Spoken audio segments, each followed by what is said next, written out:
హామీల అమలులో విఫలమైందని కాంగ్రెస్ ఎమ్మెల్సీ షబ్బీర్ అలీ ఫైర్ అయ్యారు. జీహెచ్ఎంసీ పాలకవర్గం ఏర్పడి ఏడాదైనా ఇచ్చిన ఒక్క హామీలు నెరవేర్చలేదని మండిపడ్డారు. జీహెచ్ఎంసీ ఎన్నికల సందర్భంగా ఇచ్చిన 60 వాగ్దానాలు ఏమయ్యాయని షబ్బీర్ అలీ ప్రశ్నించారు. అయ్యా కేసీఆర్ గారు, అయ్యా కేటీఆర్ గారు మోసగాళ్ళు తిరిగా అబద్ధాలు చెప్పి హైదరాబాద్ గ్రేటర్ ప్రజలకు చెప్పిన వాగ్దానాల్లో ఏ ఒక్క వాగ్దానం మనం పూర్తి చేసినావా?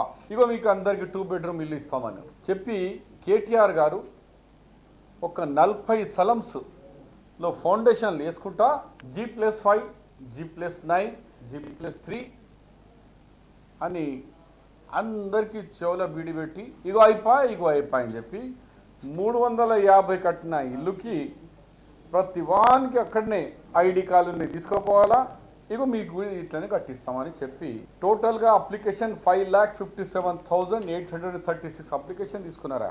7,616 crores కావాలా. ఈ బడ్జెట్లో ₹1 డబ్బు హైదరాబాద్కి కానీ డిస్టిక్కి కానీ అలాట్మెంట్ లేదు. మున్సిపాలిటీ ఫండ్లో డబ్బులు లేవు.